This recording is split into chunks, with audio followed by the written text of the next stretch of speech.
Hey everyone, welcome back to the channel. Today we're going to talk about something that is extremely important if you want to sound natural and confident in English conversations. We're going to learn how to express your opinions politely, how to agree, how to disagree, and how to give reasons without sounding rude or uncomfortable. Yes, this is a very important skill because in real life, people don't always agree with each other. Sometimes you share the same opinion, sometimes you don't, and sometimes you're not completely sure. The way you express that can really change how the conversation feels. Exactly. And many English learners are afraid to disagree because they think it might sound rude.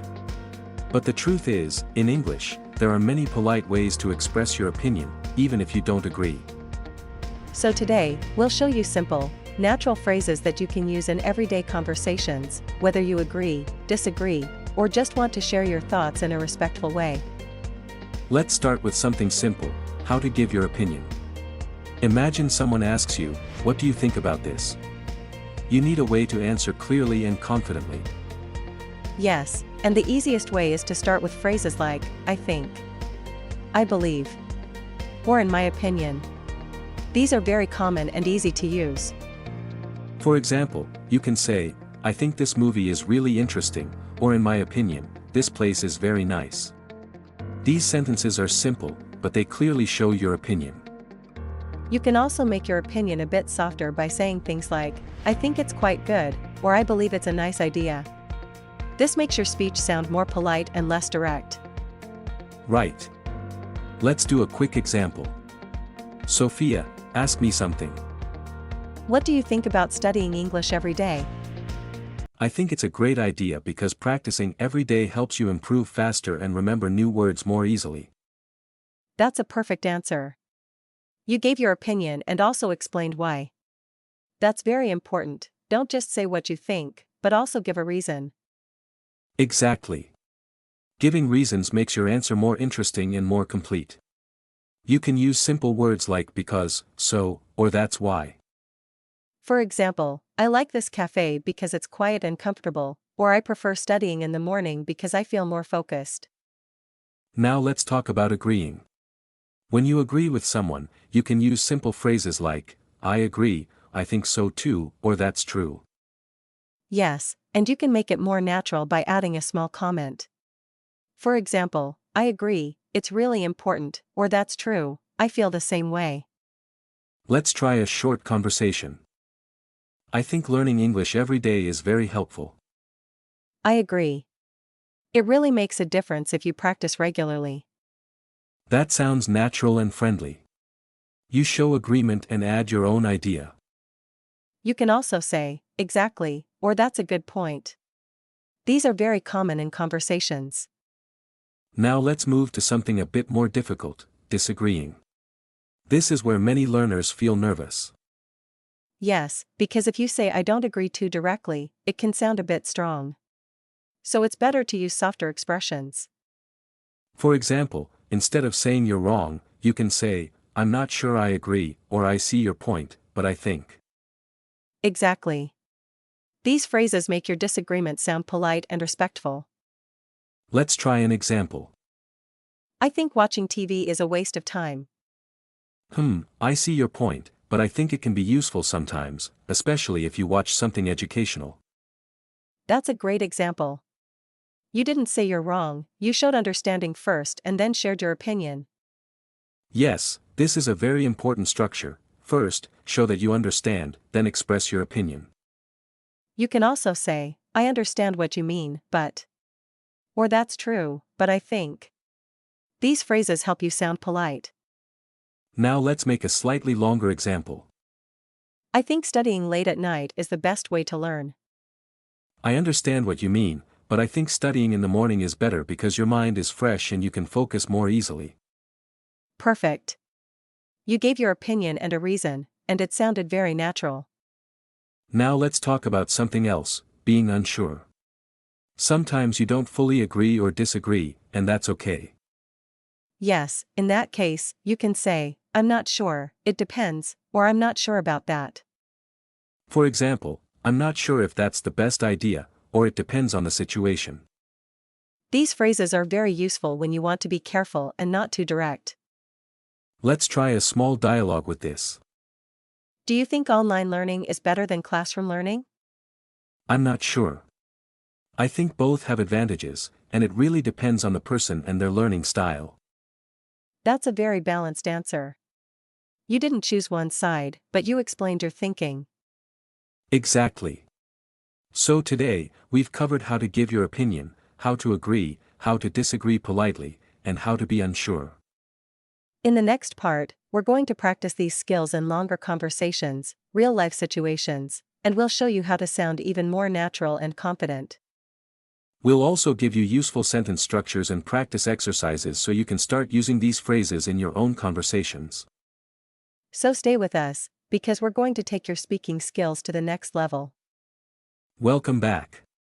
In this part, we're going to take everything you've learned and apply it in real conversations.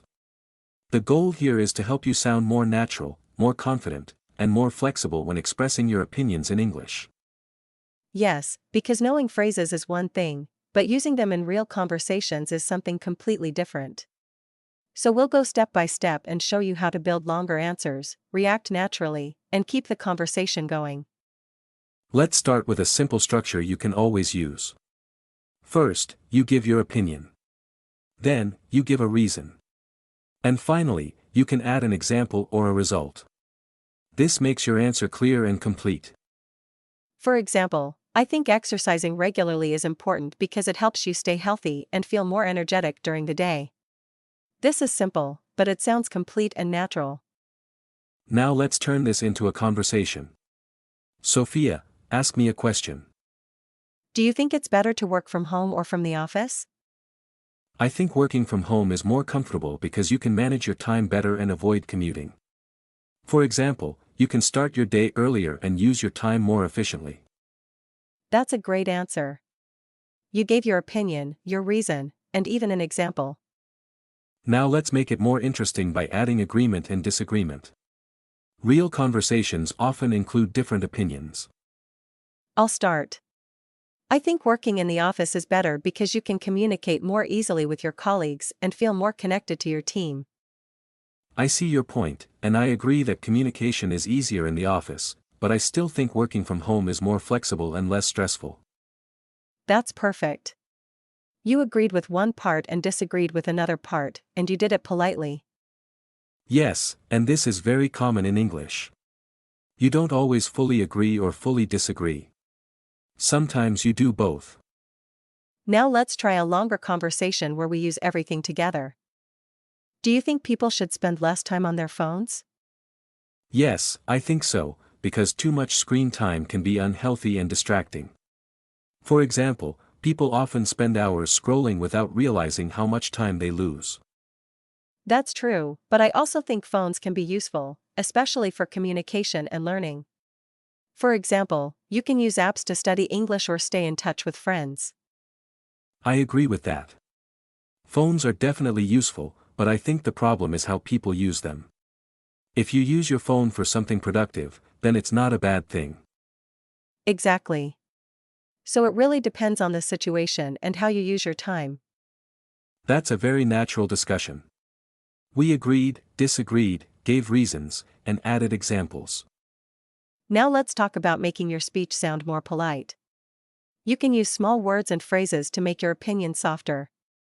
For example, instead of saying this is bad, you can say I think this might not be the best option, or I'm not sure this is a good idea. Yes, these small changes make a big difference. They make you sound more respectful and more confident at the same time. Let's try an example. I think everyone should wake up very early every day. I'm not sure I completely agree. I think it depends on the person, because some people work better at night and feel more productive later in the day. That's a great answer. It's polite, balanced, and clear. Now let's practice giving longer answers. Try to speak for 3 to 4 sentences instead of just one. For example, in my opinion, traveling is very important because it helps you learn about different cultures and meet new people. It also gives you new experiences and helps you relax. Notice how the idea develops step by step. This is what makes your English sound more advanced. Now let's do a final full conversation where we use everything: opinions, agreement, disagreement, reasons, and follow-up questions. Alright, let's go. Do you think it's better to study alone or with other people? I think studying alone is more effective because you can focus better and work at your own pace. For example, you can choose your own schedule and avoid distractions. I understand what you mean, but I think studying with others can be more motivating. When you study with friends, you can share ideas and help each other understand difficult topics. That's true. I agree that studying with others can be helpful, especially when you need support or explanations. Yes, so maybe the best way is to combine both methods, depending on the situation. Exactly. Sometimes it's better to study alone, and sometimes it's better to work with others. Now it's your turn to practice. Try answering questions like, what do you think about online learning? Do you think exercise is important? Is it better to live in a big city or a small town? Try to give your opinion, explain why, and maybe give an example. Then try to imagine another opinion and respond to it. You can even practice alone by speaking out loud or recording yourself. And remember, you don't need perfect grammar. The most important thing is to express your ideas clearly and politely. The more you practice, the more confident you'll become, and soon you'll be able to join real conversations without fear. Thanks for watching, and don't forget to practice these phrases in your daily life. Leave a comment below and share your opinion on any topic. We'd love to read your answers. See you in the next video. Bye.